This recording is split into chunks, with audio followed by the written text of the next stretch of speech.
Welcome to your Daily Writing Habit, episode number 805. If you are writing a book or thinking about it, or maybe you've started writing your book but you need some help getting it done, you are in the right place. Good morning, everyone. Happy Tuesday. I'm your host, Christine Whitmarsh. If you're looking for me online, look for Christine Inc., like that stuff we write with. Each day, I'm sharing with you the writing habits I've learned over my 19 years as a ghostwriter, book coach, and author. I have found that three things in particular have a huge impact on your success as an author, and they even have the ability to turn a quote-unquote non-author into a published one. Those three things are writing fundamentals, productivity, and mindset habits. Here's today's quote. "Rabbit holes are my specialty. I live and breathe in them." Author Kara McDowell. And once again, good morning, everyone. Happy Tuesday. You know, there are popular adages and sayings and advice in life that don't always apply to creating, including writing.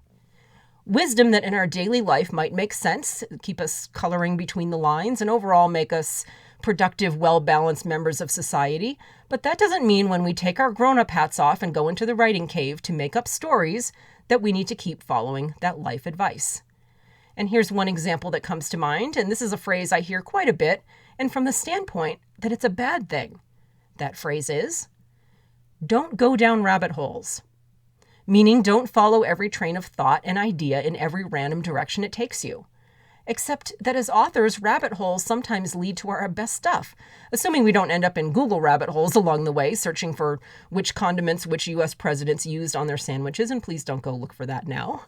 So outside of those random Google rabbit holes, unless they're related to research for your work in progress, creative rabbit holes often lead to good things.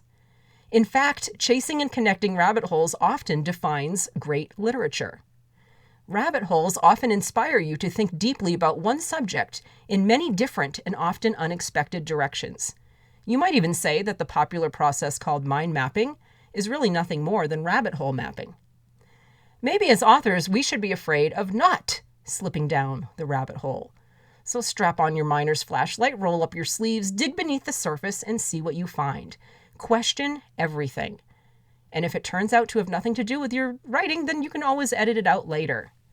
So I'd love to hear from you. What are some other examples of life advice that, are good to guide us in life, again, to be productive members of society, but maybe it doesn't necessarily help us as authors? What kind of advice comes to mind? Sayings and adages and homespun wisdom, things that are really good for life, but not so good for creativity. I would love for you to share those things in Inc. Authors on Facebook.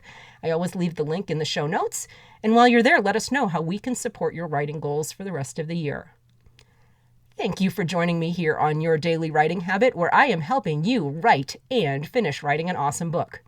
Until tomorrow, happy writing.